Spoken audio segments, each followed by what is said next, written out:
Öncelikle herkese katılımından dolayı teşekkür ediyorum. Hoş geldiniz diyorum. Bugünkü webinarımız, bu arada sesle ilgili problem var mı bilmiyorum ama ilk medya çok önemli. Bu arada bir soru geldi. Farklı bir çözümle ilgili. Onun cevabını veririz. Tekrar hoş geldiniz diyorum webinarımıza. Sesle ilgili problem olan varsa gerçi beni Connect Computer Audio diye bir seçenek var. Oradan bağlanma orayı tıklarsanız sesle iyi teşekkürler deniyor. Tamam, sesle ilgili problem yok diye düşünüyorum ben. Webinarımıza başlayabiliriz. Daha önce Proofpoint ile ilgili webinarlarımız oldu. Proofpoint'in genel olarak nedir, ne değildir?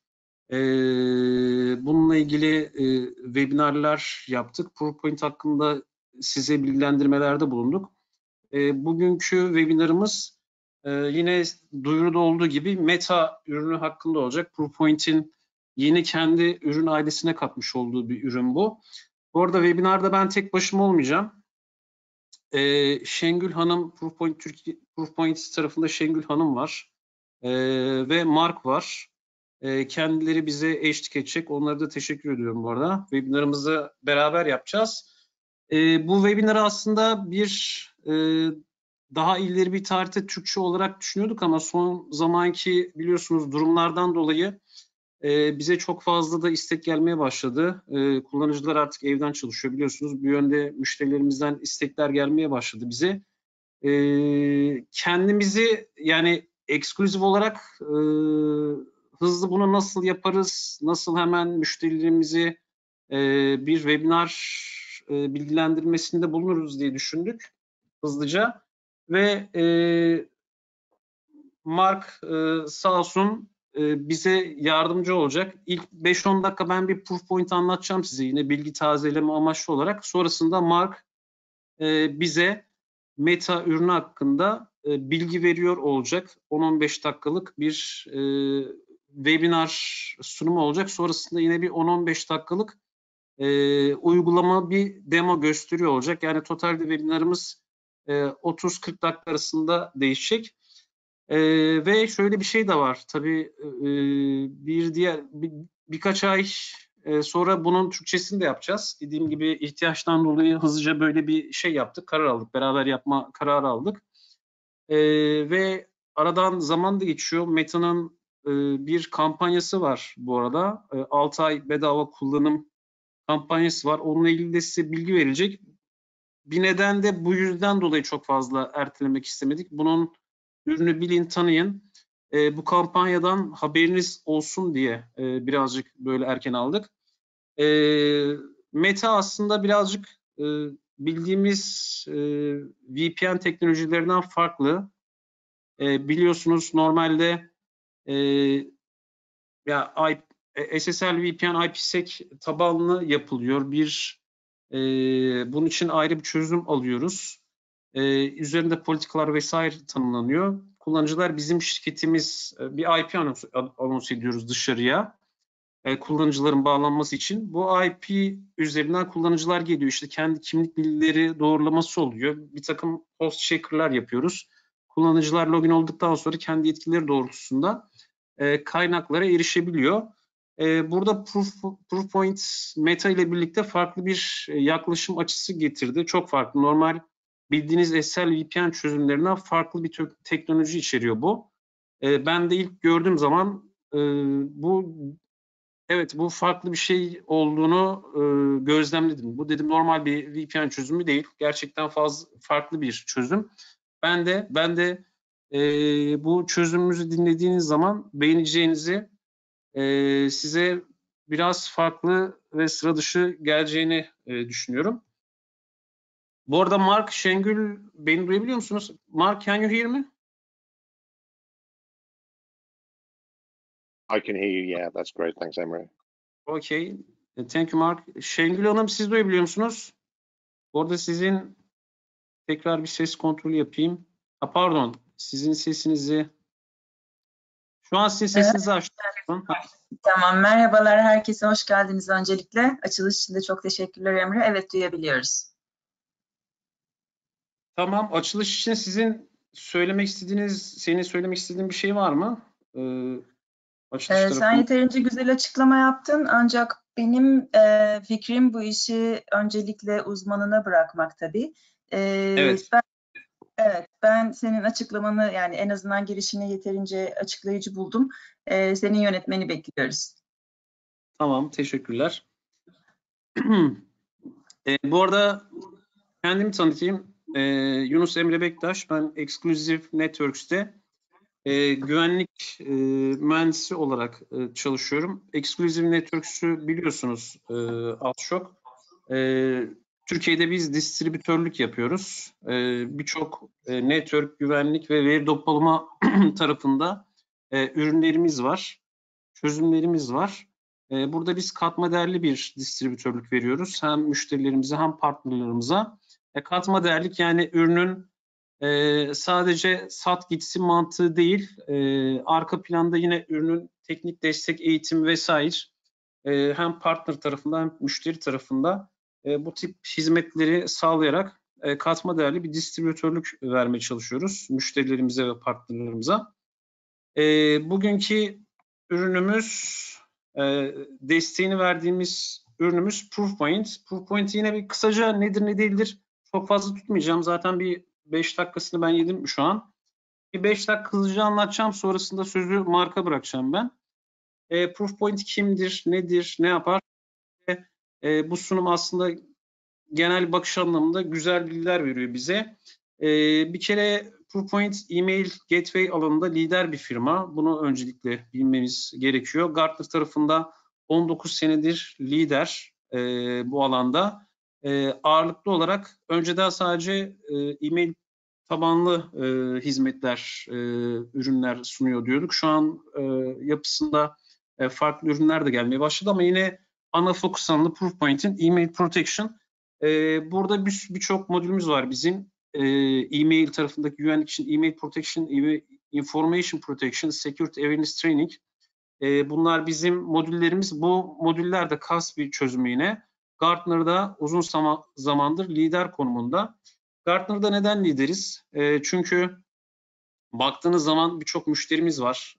Fortune ilk 100'e baktığımız zaman %80'i Proofpoint kullanıyor. 7.000 üzerinde enterprise, bu sayı tabii daha da artmış olabilir. Birçok müşterimiz var, öyle söyleyeyim. 50 kullanıcıdan 200.000 kullanıcıya kadar birçok müşterimiz var. Çok sayıda fazla mail analiz ediyoruz. Google ve Gmail'den sonra en çok fazla mail analiz eden firma Proofpoint. Tabii bunu sadece güvenlik know-how'unu da katıyoruz. Google'da, Gmail'de güvenlik tarafında çok fazla mail alıp gönderiyorsunuz ama biz Google ve Gmail'den sonra en çok mail alıyoruz ve bu mailleri biz analiz ediyoruz. Güvenlik filtrelerimizden geçiriyoruz ve bu da Proofpoint'e güvenlik anlamında çok büyük know-how katıyor. Örnek olarak işte 500 milyar farklı nottan rapor alıyoruz, street rapor alıyoruz. 300.000 günlük malware analiz ediliyor Proofpoint tarafından ve bu analizler sonuçta bir know-how olarak Proofpoint'e birikip bizi böyle farklı bir noktaya getiriyor. Türkiye'de de tabii birçok referansımız var. Ticari, banka, farklı sektörlerde olsun birçok referansımız var. Yenileme oranları çok yüksek, %95 oranında. Yani Proofpoint'e e-mail secure tarafında Proofpoint'te başlayan müşterilerimiz %95 oranında Proofpoint'te devam ediyor. Şu an Türkiye'de de bizim mevcut kullanıcılarımızdan kaybettiğimiz yok. Mevcut müşterilerimizden kaybettiğimiz bir müşteri yok. Herkes çok memnun. Yenileme sonu geldiği zaman biz çok rahat bir şekilde müşteri memnuniyeti yüksek düzeyde olduğu için yenilememizi yapıyoruz sene sonunda. Proofpoint'in entegrasyon tarafları var. Palo Alto, Splunk ve CyberArk tarafında farklı çözümlerle entegre olabiliyoruz. Bunlar tabii birebir işbirliği yaptığımız partnerler. Onun dışında yine Proofpoint farklı çözümlerle de entegre app'ler vasıtasıyla entegre olabiliyor. Emre, burada ben araya girip bir iki bir şey ekleyebilir miyim? Tabii. Bir önceki slayda geçersek, söylediğin gibi bizim ekosistem partneri da bunlara yakın.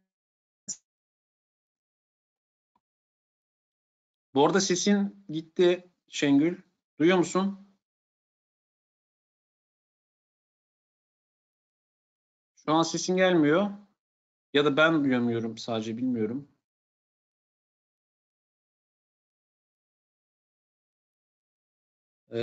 Ses gelmiyor hala.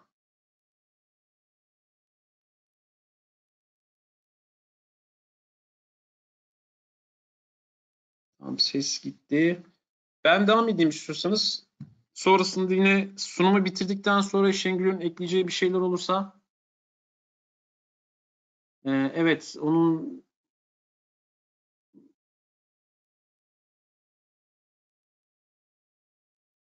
Şengül'ün sesi duyulmuyor aldığım bilgiye göre. Neyse, dediğim gibi eğer Şengül beni duyuyorsan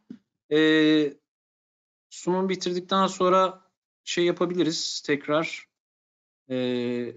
Senin yorumlarını alabiliriz. Bu arada Proofpoint'in yine güvenlik tarafında farklı olarak getirdiği bir kavram var. VAP. Yeni, yani Very Attack People olarak adlandırılıyor, geçiyor bu.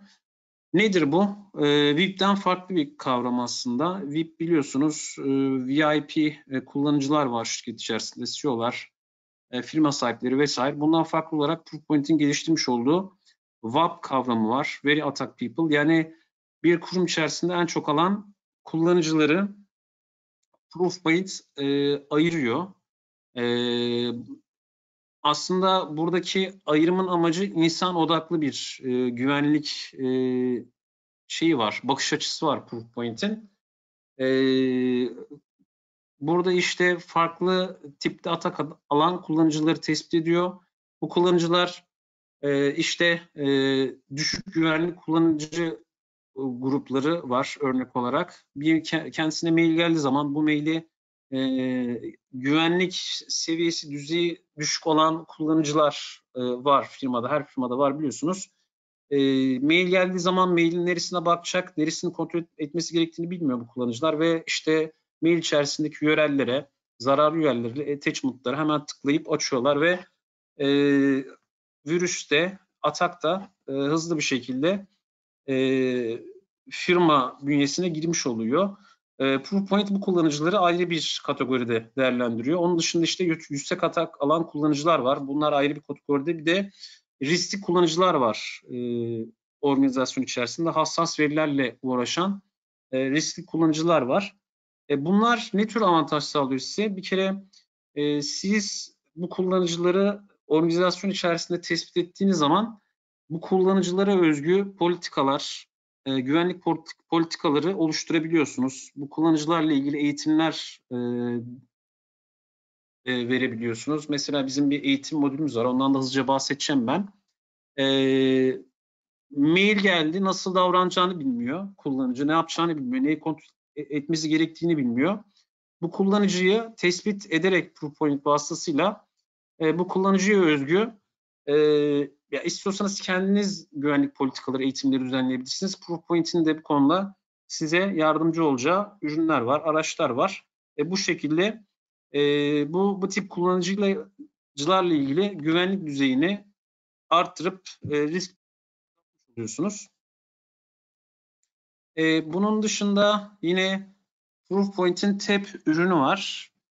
Bu görmüş olduğunuz istatistik bilgiler TAP ürününden alınıp sizinle paylaşmış olduğumuz bilgiler. Aslında bu da işin özetini gösteriyor. Bir organizasyonda aslında atak alan kullanıcılar VIP kullanıcılar değil, Very Attack People, yani VAP dediğimiz kullanıcılar çoğunlukla atak alıyor. Burada da Proofpoint'in farklı müşterilerinden almış olduğu know-how, işte yönetici asistanı aslında VIP'lerle en çok dirsek teması olan kişiler. Bu kişiler hedef alınıyor. Aslında VIP'ler değil de bu tip bağ kullanıcıları. Çünkü asistanlar aslında birçok şey yapıyor. Mail alıp verme, çek senet gibi işlemlerin takibi vesaire özel şeyleri, birçok şeyleri asistanlar takip ediyor. Dolayısıyla atakırlar bu tip kullanıcıları bulup tespit ediyorlar. Biz de bunların listesini çıkartarak size bir kullanıcı bazlı, kullanıcı odaklı vizibilite sağlamış oluyoruz. Mail tabanlı gelen ataklar, birazcık daha hızlanacağım. 20 dakika olmuş. Farklı vektörlerden atak gelebiliyor. External, internal, cloud. Bu vektörlerden farklı atak tipleri geliyor. Spoof, phishing, malware phish, brute force atak. Bildiğiniz mail türü, mail tabanlı gelen atak tipleri bunlar. Bu ataklarla ilgili Proofpoint'in sahip olduğu çözümler, modüller var. Aslında modülleri bir sonraki slaytta paylaşırsam daha güzel olacak. Burada daha güzel anlaşılıyor. Email Protection bizim ana modülümüz, ana ürünümüz. Bu ürünü aldığınız zaman işte antivirüs, anti-spam, email firewall, dynamic reputation gibi bu tip işte anti-spam, anti-phish türü ataklar gelirse bunu email protection modülüyle sağlıyoruz. Bilinen ataklara karşı, bilinen e-mail ataklarına karşı email protection modülünü kullanıyoruz. Bilinmeyen ataklar varsa zero day dediğimiz, burada bizim tab modülümüz devreye giriyor. İşte mail içerisindeki daha önce analiz edilmemiş yeni bir URL, yeni bir dosya tipi çıktığı zaman, bunları tabii arka planda Proofpoint'in antivirüs engine'ları var. Bunlar analiz ediliyor. Birçok mail içerisindeki birçok değişken kontrol ediliyor. Bunlardan bir sonuç, tabii bu anlattığım şeylerle biz yüksek oranda yakalama sağlıyoruz zaten. %95 üzerinde yakalama sağlıyoruz ama zero day'ler de zaten böyle %1-2'lik atak tipleri. Böyle %1, %2'lik atak tipine de ben koruma sağlamak istiyorum diyorsanız tab modülü devreye giriyor burada. Bu bilinmeyen zararlı dosyaları, URL'leri biz sandboxlayarak analiz ediyoruz ve dosyaların, URL'lerin zararlı olup olmadığını tespit ettikten sonra mailin kullanıcıya iletilmesi ya da iletilmemesini sağlayabiliyoruz. Bunun dışında email fraud protection, business continuity, security awareness training, information protection. Bunları hızlıca 1-2 dakikada bahsedeceğim ve sözü Mark'a bırakacağım. Email fraud protection, size kim mail gönderiyor, kimlerden mail alıyorsunuz, visibility anlamında bir çözüm sunuyor. Bunun dışında DMARC implementasyonu için size bir servis hizmeti sunuyor. DMARC kaydını aldınız, bunu yaygınlaştırmak istiyorsunuz. Bununla ilgili politikaları aktifleştirmek istiyorsunuz. Bununla ilgili bir servis hizmeti sunuyor Proofpoint size. Business Continuity tarafında bizim trap modülümüz var. Oldaki tab bir zararlı dosya analiz etti. Bunun analiz süresi uzadı. Bu süreçte biz maili işte 5 dakika içerisinde rulumuz var. 5 dakikayı geçerse analiz süresi kullanıcıya gönder dedik mesela. Kullanıcıya gönderildi. Tab bunun zararlı olduğunu 15 dakika sonra fark etti. Yani analizler sonucunda 15 dakika sonra karar verdi. Burada trap modülü devreye girerek kullanıcıya iletilen zararlı maili kullanıcı mailbox'ından çekebiliyor, alabiliyor burada. Bu aslında güzel bir modül, güzel bir çözüm. Bunun dışında Continuity var. Continuity'de mevcut Exchange ya da Office 365 servisini hizmet vermemiz durumunda biz otomatikman yapıyoruz. Mail iletimini kullanıcı yine mail alıp gönderebiliyor. Tarafında herhangi bir hizmet kesintisi olmuyor. Bunun dışında Information Protection var. Bu da yine bizim ayrı bir modülümüz. İşte e-mail içerisinde sensitive datalar varsa bunların tespit edilip masklenmesi ya da dışarıya çıkmasının engellenmesi. DLP modülü bildiğiniz klasik. E-mail encryption ve e-mail archive. Bu storage alanında bir takım sıkıntılar çekiyorsanız PSD dosyaların arşivlenmesi. Burada da yine Proofpoint size bir çözüm sunuyor. Son olarak Security Awareness Training modülünden bahsetmek istiyorum hızlıca. Bu da yine bahsetmiş olduğum WAP tarafındaki kullanıcılar var biliyorsunuz. Mail ile ilgili bir mail geldiği zaman güvenlik düzeyi portföyü düşük kullanıcılar, yani nasıl davranacağını bilmiyor. Bu eğitimi aldığınız zaman bir kere bu tip kullanıcılar da olabilir. Genel olarak kullanıcı farkındalığını arttırmak için aslında bir size şey sağlıyor, olanak sağlıyor. Siz öncelikle kullanıcı tiplerini tespit ediyoruz size. Bir assessment süreci oluyor, bir değerlendirme süreci oluyor. Bu değerlendirme sürecinde biz size rapor olarak hangi kullanıcılarınız güvenlik olarak ne seviyede, bunların bir raporunu çıkartıyoruz size. Sonrasında training kısmı devreye giriyor. 5'er, 10'ar, 15'er, 20'şer dakikalık video, oyun türü eğitimler var. Bunları siz yine bir portal üzerinden her kullanıcının kendi seviyesine göre deliver ediyor. Kullanıcılar bu eğitimleri aldıktan sonra tabii her yerden erişebiliyor, mobilden erişebiliyor, bilgisayarlardan erişebiliyor. Bu eğitimler tamamlandıktan sonra siz bunları görüyorsunuz. Kullanıcılar nerede, hangi seviyede, eğitimin %kaçını tamamladı. Tamamlayan kullanıcılara bir değerlendirme olarak bir phishing mail gönderiyorsunuz. Sonrasında kullanıcıların hangisi, maile bu tuzak maillere yaklaşım nasıl, mail içerisindeki linklere tıkladı mı tıklamadı mı, değerlendirme sonucunda da kullanıcıların notlarını görüyorsunuz. Zayıf olan kullanıcılara, basit anlatıyorum, zayıf olan kullanıcılara ek eğitimler vererek yine kullanıcı seviyesini yükseltiyorsunuz. Benim söyleyeceklerim bu kadar. Hızlıca sözü ben Mark'a bırakmak istiyorum.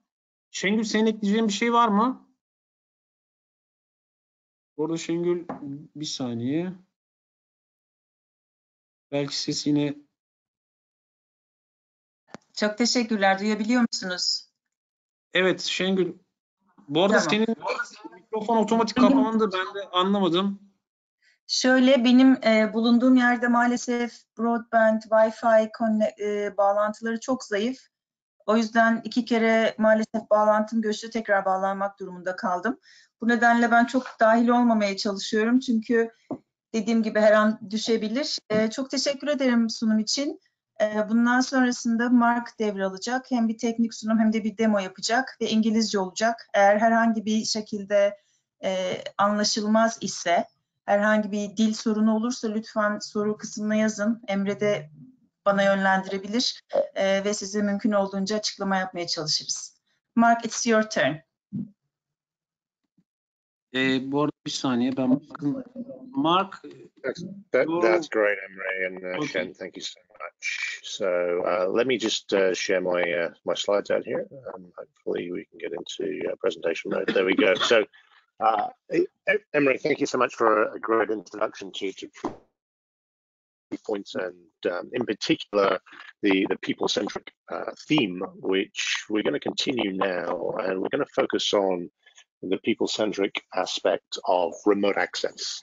So why do we think about people when we think about remote access? Well, obviously in the current climate, the many more people now have been changed from office workers to home workers. And actually what we find is the very attacked people groups that Emre talked about, you will often see in there third parties, contractors, and now home workers. And that's simply because they are seen as a soft target by the threat actors. They're an easy way to gain access to enterprises and to information and systems. So with that in mind, we need to think of a better way of providing the access they need, but also limiting that access.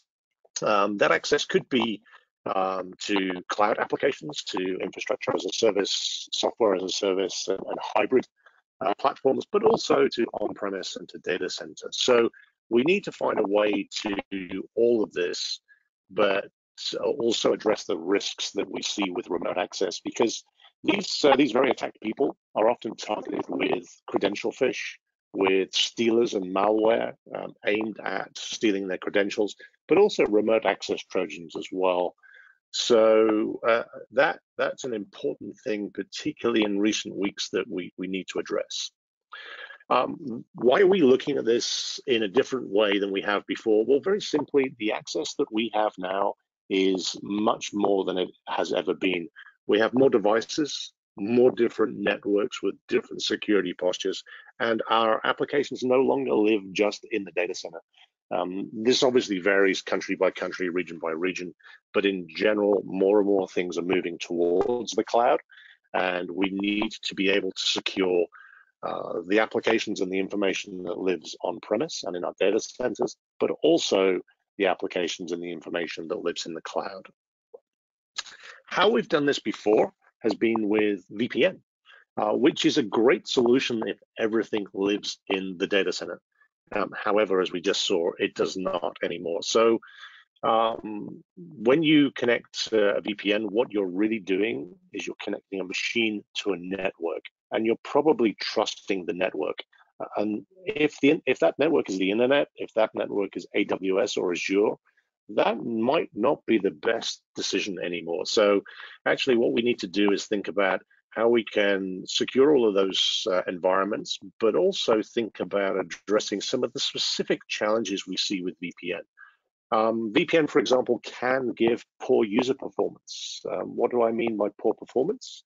I mean that we can backhaul traffic. So actually at Proofpoint, we have a choice. We use Meta, of course, that I'm going to tell you all about now. But we also still use, or can still use, Palo Alto Global Protect.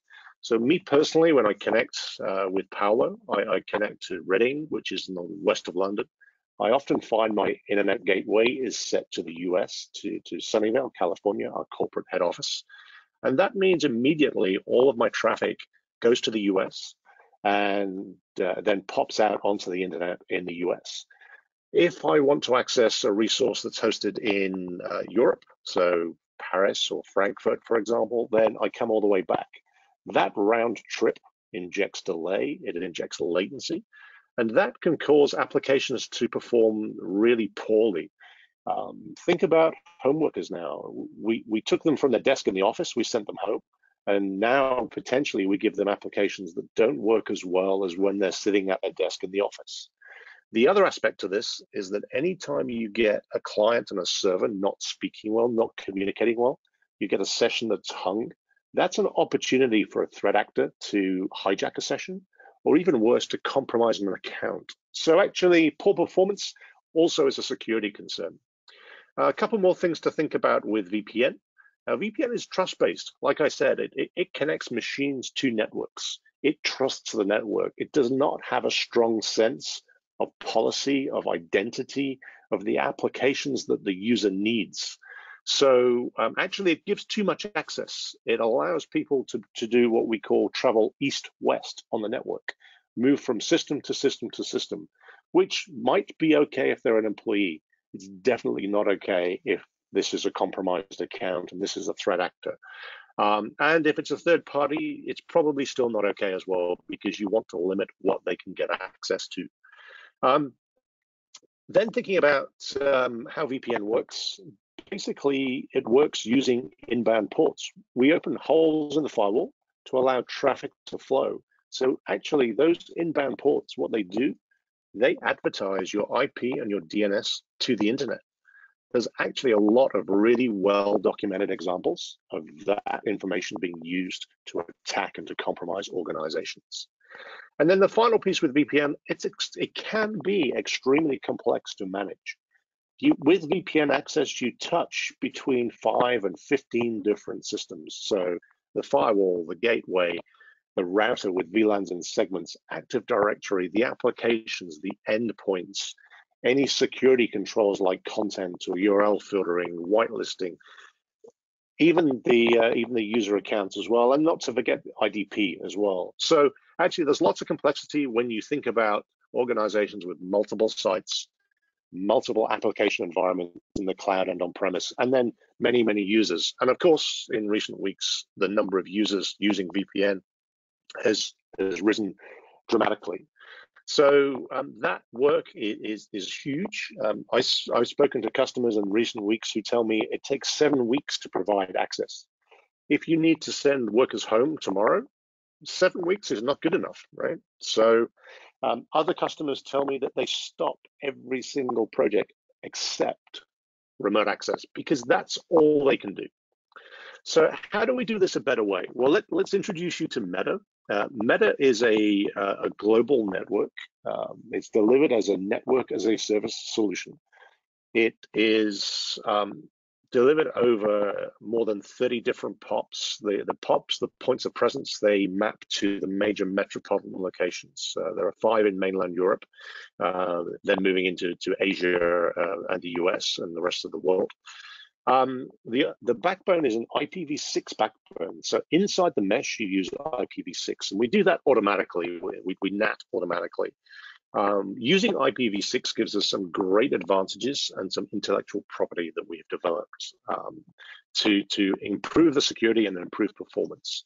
The network itself is dual stack at the edge. It's an anycast network, and we advertise a single fully qualified domain.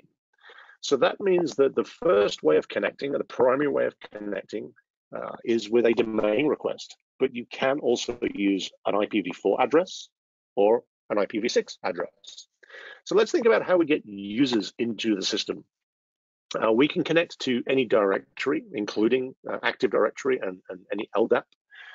So you can import your users, whether that's cloud, so AD Azure, or whether that's on-premise Active Directory. It doesn't matter, you can import your users. We also, for authentication, support any IDP that supports SAML2. So that could be Ping, OneLogin, Okta, AD Azure itself, and so on and so forth. We can support multiple IDPs in one customer implementation. So for example, the sales team could use Okta, the engineers could use AD Azure. When users connect, there are 2 ways they can connect. The first is through a web browser. This is perfect for contractors, third parties, and home workers using personal devices, and also BYOD.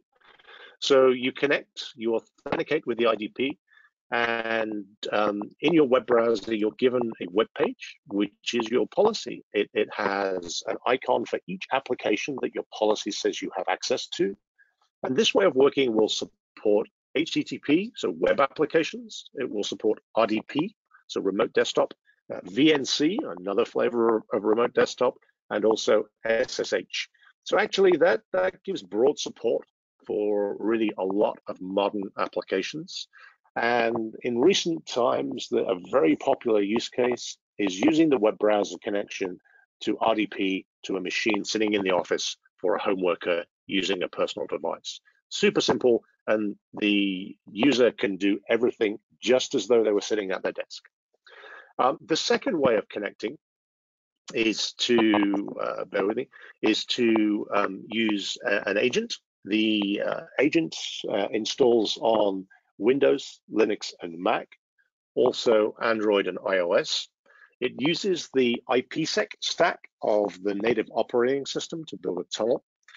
And it will also fall back to TLS if you find yourself in a region or a location where IPsec does not work. So, I don't know, hotels, China, Saudi Arabia, maybe. So a choice of IPsec or TLS. And the agent will also do some other clever things that are very, very useful to understand what's happening with the session. One of those is what we call posture check. So now what we can do using an open source library is we can either with templates or freeform syntax, we can query the machine, the device, before the user connects. So we can understand, is the antivirus running? Is the operating system patched to the latest level? Is there a company certificate installed? Anything that is on that device we can query, and we can do that before we connect the user to the mesh. We can also do that during the session after the user is connected. So for example, if the user connects and everything is fine, he's accessing CRM, but after 10 minutes, he turns off his antivirus. That's something we need to know. We need to tell the user, turn the antivirus back on. We need to create a log. We need to create an alert. But actually, we need to understand what happened. It might be that the user turned off the antivirus because they want to connect to another system. It might actually be worse. It might be that that device is compromised that actually there's a remote access Trojan, and it's not the user that's controlling the device anymore, it's a threat actor. And that's even worse. So in real time, we need to be able to drop the session. So that's what posture check will allow you to do. I mentioned IPv6 and some of the benefits that we have. The other thing that we do with IPv6 is packet by packet. So in every packet, as it crosses the mesh, we embed the user's identity and his policy. That means we can constantly verify the user while he is accessing information and applications. That means we have real-time control. It's very quick, it's very easy, and it's very low overhead on the network. It does not inject latency. So these things are super important to maintain the security posture and to reduce the attack surface when we're giving remote access to solutions.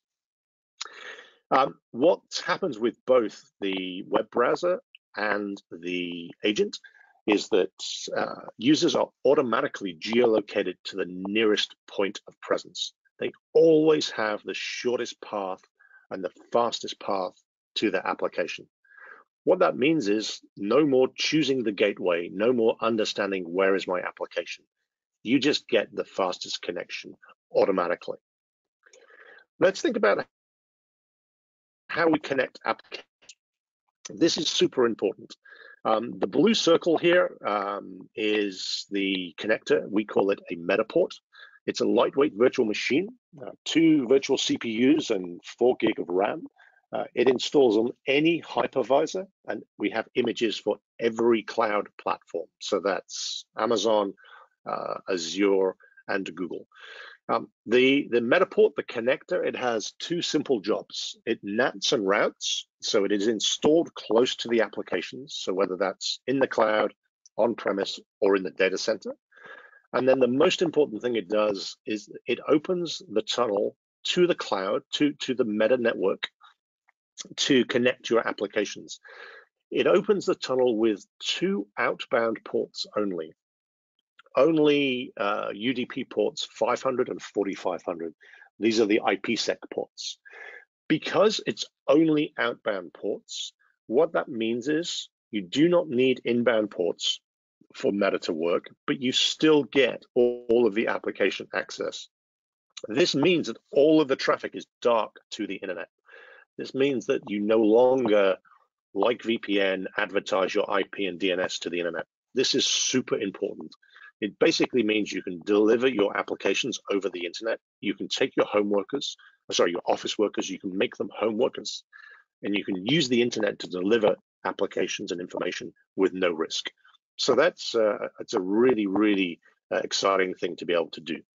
The other way to deploy the Metaport is on your Palo Alto or Fortinet application firewalls. So they can install a profile, the certificate, and use the IPsec on the firewalls. So that's how the solution works. Let's think about what are the use cases. So we talked about people-centric and we talked about remote access. So the first use case is focusing on contractors, third parties, BYOD, and home workers. All of these people you find in the very attacked people group. Why do we do that? Well, there are lots of examples of third parties being compromised and causing a breach. One of the best examples is Target. It's a US retailer. It was the air conditioning vendor that was compromised. And the threat actor was able to attach to the air conditioning system and then travel east-west and attack the point of sale system and leak all of the customer records. So that's one example. The next use case is about securely deploying web, cloud, and hybrid applications. So why do I talk about that? Well, let's think about the example of Travelex, a foreign exchange company. They were breached just before Christmas. I think they still suffer some of the ongoing effects. 2 things caused the breach. The first was their VPN gateways, their Pulse secure gateways, were not patched correctly. That's actually quite common. There are lots of documented examples of flaws in VPN gateways that when they're not patched correctly. That's human error. It can happen to anybody. But actually, worse than that, the second factor was Travelex had inbound RDP ports in AWS open to the internet. What that meant was that actually those RDP ports were compromised, and then they were used to deliver ransomware and malware. So in both of these examples, preventing east-west travel in the first example, and then closing all inbound ports in the second example, Meta is a great solution. Meta only takes maybe 2 hours to stand up 500 users in access. Compare that to the 7 weeks I talked about earlier with the insurance customer in Sweden that I mentioned. So actually, it's super quick, super easy. And what then happens is you as partners and your customers will very quickly start to add more users, more groups, more applications, and more clouds. And then actually you can start to think about the next generation of VPN. But actually today, VPN works great for your data center access. So keep doing that with your customers, but for third parties, contractors, BYOD, and home workers, think about zero trust. So I'm going to pause. Let me switch and show you a quick demo of how this works. So the first thing I'm going to do is I'm going to be a contractor. I'm a contractor working for this company, Acme Corporation. I've been given a unique URL, acme.metanetworks.com, and I'm accessing through the web browser. So you see here, I could use IDP, but actually I'm just going to be a lazy sales guy. I'm going to log in with my cached credentials. And here you see my policy. So my policy says I can connect to Jenkins, a web application in Paris.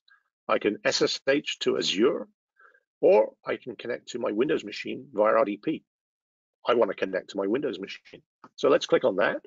You see that we open in a new tab. So actually my policy is still here.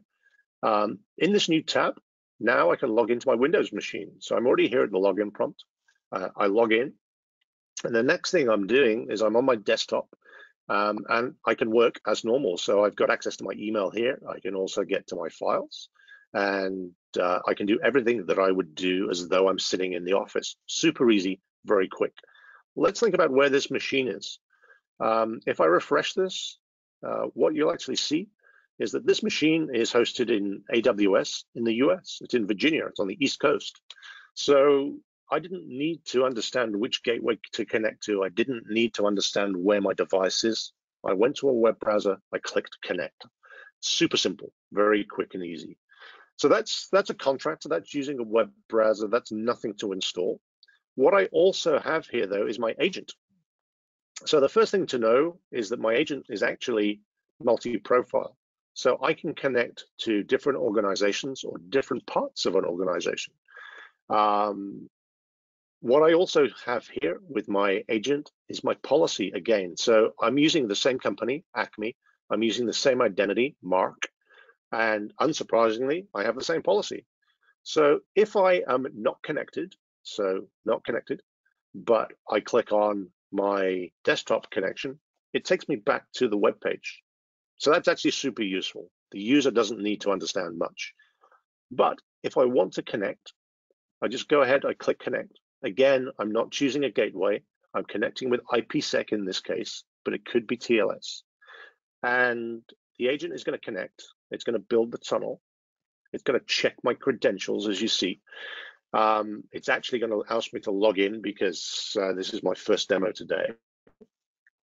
And while I'm waiting for it to log in, let me just show you my desktop, remote desktop application here. So you see that with RDP, I don't have that Windows machine I connected to, of which the host name is windows16.acme. This is a different Windows machine, so I don't have any configuration, but let's see what happens. So let me log in.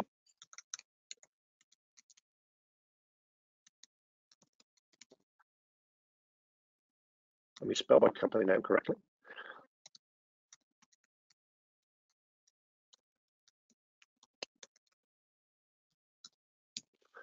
So once I've logged in,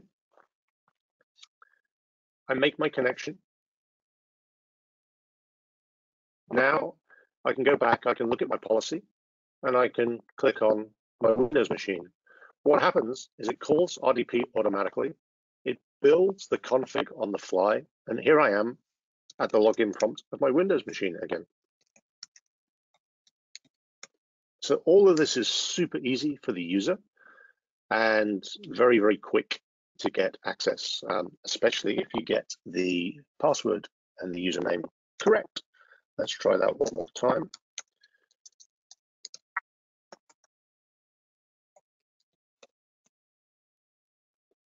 And it always works better with the right user ID.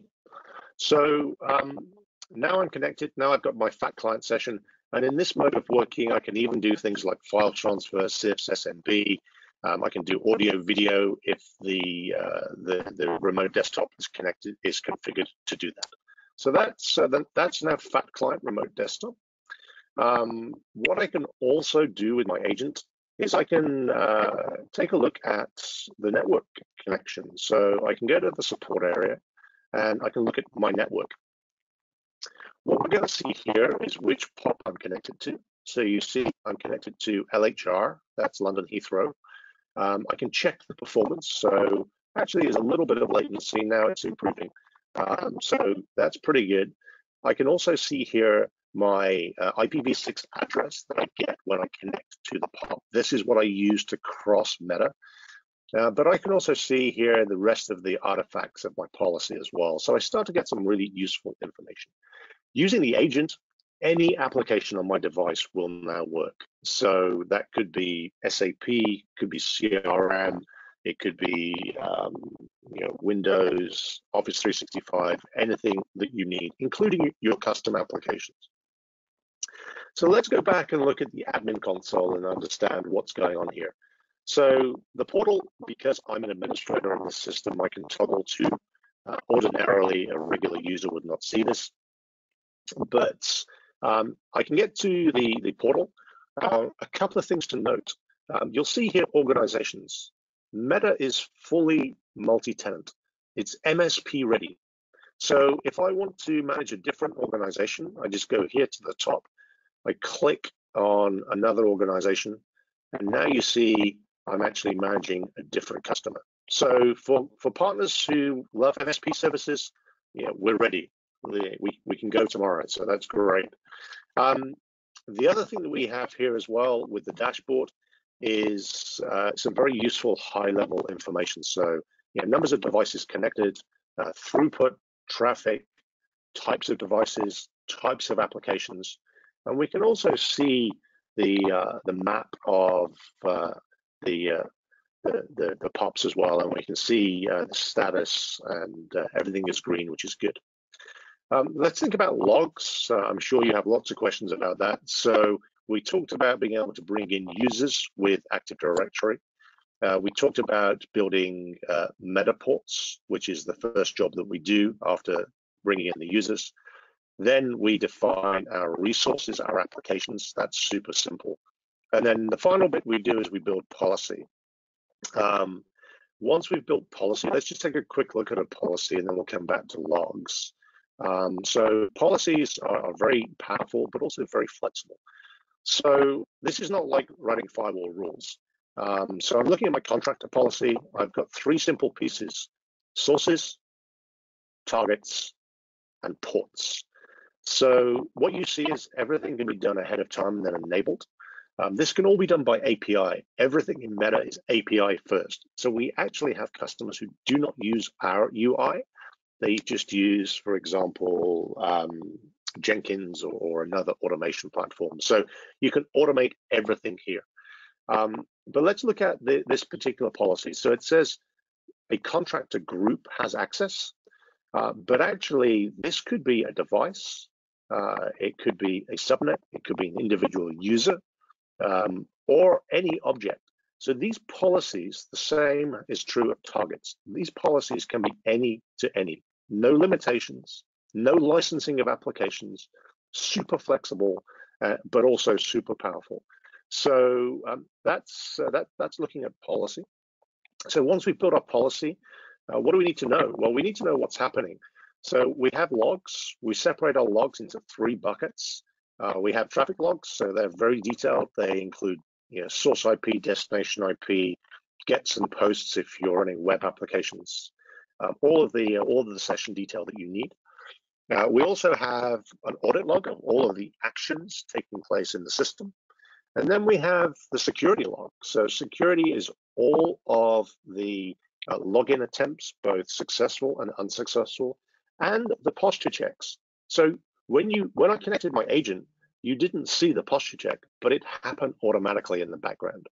And it's continuing to happen. It runs every 5 minutes.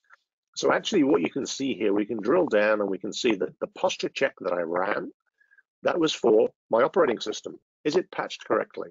Yes, it is. It says true. So that happens seamlessly, and that's continuing to make sure that my device is the way that it should be. So that's a very quick intro to Meta. Super easy to use, super simple to configure. As I talked about, we can stand up a proof of concept in maybe 1 or 2 hours. To configure 400 or 500 users is half a day. And actually, it's much simpler than perhaps your traditional firewall environment. So we've got numbers of customers where before Meta, they may have had 700 or 800 firewall rules. With Meta, that maps to maybe 100, 150 policies.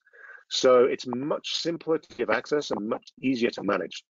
So for partners and customers, it's a lot easier to do. So with that, Emre, I'm done. Thank you so much, guys, for listening. I'm going to hand back to you. And if there are any questions, I'm very happy to help. Okay, Mark, thank you for your presentation. Evet, sorusu olan var mı? Bu arada Şengül, senin de eklemek istediğin bir şey var mı? Kampanyayla ilgili de olabilir. Ondan ben girişte kısaca bahsettim ama Tamam. detaylı bilgi verilebilir kampanyayla ilgili. Tabii ki, çok teşekkür ederim. Thank you very much, Mark. It was a great demo and presentation. Mark bizim Proofpoint'te bölgemizden sorumlu kişi. Yani Meta ile ilgili herhangi bir sorunumuz olduğunda, herhangi bir teknik desteğe ihtiyacımız olduğunda, hatta aslında müşterilerimizle direkt iletişime geçmek istediğimizde Mark bizim yanımızda olacak her zaman. Benim aslında eklemek istediğim, yani bu zor günlerden geçiyoruz, adını anmak istemesek de. Birçoğumuz evden çalışmaya çalışıyoruz, ben de dahil. Birçoğunuz fark etmedi ama yaklaşık 5 kere koptum ben ve tekrar bağlanmak zorunda kaldım. Bu hepimizin çalışmasını çok zorlaştırıyor. Ama aynı zamanda güvenliği de riske atıyor. Çünkü belki takip ediyorsunuzdur threat tabanlarını. Hani kesinlikle threat, nasıl diyeyim, atakların türü çok değişti. Dolayısıyla evden çalışanlara özel ataklar geliştiriliyor. Bunda da işte network'e girişler, VPN kullanımları, bunlar da göz önüne alınıyor. Biliyorsunuz saldırganlar çok zeki, çok güzel işler başarıyorlar kendileri için. Ama bizim için de tehdit oluşturuyorlar. Anladığınız üzere Meta çok farklı bir yöntem geliştirdi güvenli bağlantı için. Bizim bir kampanyamız var, Emre'nin de söylediği gibi. Bu Proofpoint'in Protection ve Tap ürünlerini, daha doğrusu email protection ürününü kullanan müşterilerimiz için bir kampanya. Bunda amacımız herhangi bir, tabii ki ticari kazanç sağlamak değil. Çünkü müşterilerimizin güvenliği bizim de güvenliğimiz, bizim iş sürekliliğimizi sürdürmek açısından çok önemli. Bu nedenle biz Proofpoint müşterilerine Eylül sonuna kadar, eğer Nisan'a kadar başvururlarsa Eylül sonuna kadar ücretsiz Meta kullanımı desteği vereceğiz. Mark'ın da söylediği gibi webinarda 2 saatten daha kısa bir sürede bunun kurulumu ve ayarlamaları yapılabiliyor. Ondan sonra güvenli bir şekilde ister iş ortaklarınıza, işte subkontratörlerinize ya da dilediğiniz kendi çalışanlarınıza daha güvenli bir ortam sağlayabiliyorsunuz. Bunun için benimle iletişime geçebilirsiniz. LinkedIn, Exclusive Networks'in LinkedIn ilanında benim ismim yazıyor. Oradan bağlantıya geçebilirsiniz. Ya da sedogan@proofpoint.com e-mail adresinden benimle iletişime geçebilirsiniz. Ama sizin için en kolayı Exclusive Networks ile iletişime geçmek olacaktır. Emre ile ya da Exclusive Networks'ten başka herhangi bir arkadaşımızla iletişime geçerseniz biz sizin için bu çalışmayı başlatabiliriz. Proofpoint müşterisi olmayanlar için de tekrar çalışma yapabiliriz tabii ki. Kendilerine bir demo sağlayabiliriz. Detaylı bilgiler verebiliriz. Dediğimiz gibi amacımız daha güvenli çalışmayı sağlamak.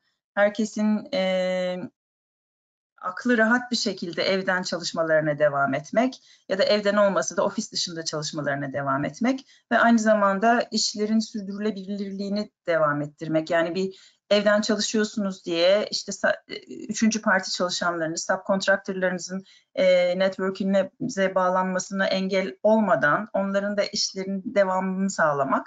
Umarım sizin için faydalı olmuştur.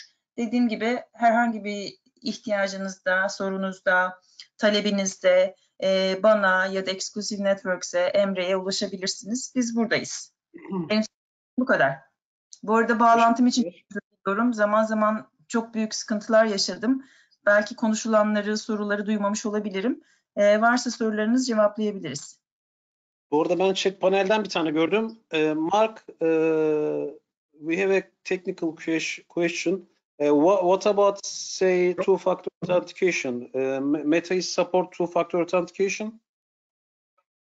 Yes, we support any IDP, and we also support local authentication plus additional factors.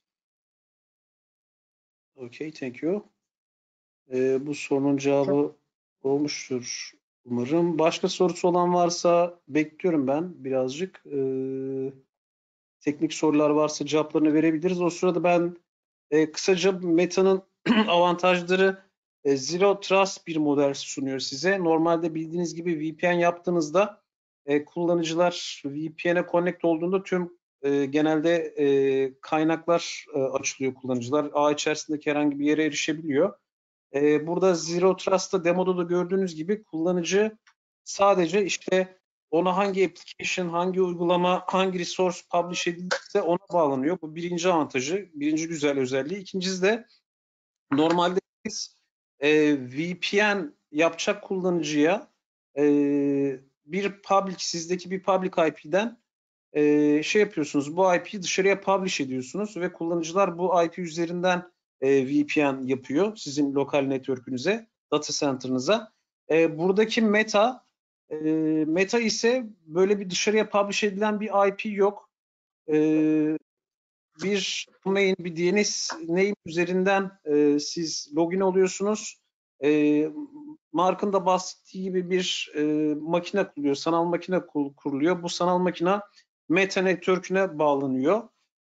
Bu network de flexible network, yani müşteri geldikçe genişleyen esnek bir network. Bu network üzerinden, bu domain üzerinden siz full VPN tünel yapıyorsunuz. Yani dışarıya publish edilen herhangi bir şeyiniz yok sizin. IP adresiniz, bir kaynağınız yok. Tamamen Meta'nın sunduğu güvenli ortamdan VPN yapmış oluyorsunuz kullanıcının yetkisine göre. Çok özür diliyorum. Mark'ın çıkması gerekiyor. Başka bir webinar daha. Kendisi EMEA'dan sorumlu olduğu için biraz yoğun.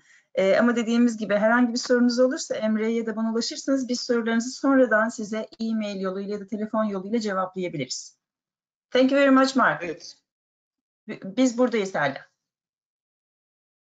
Thank you so much. You're welcome. Thank you, guys. Teşekkürler katılımınız için.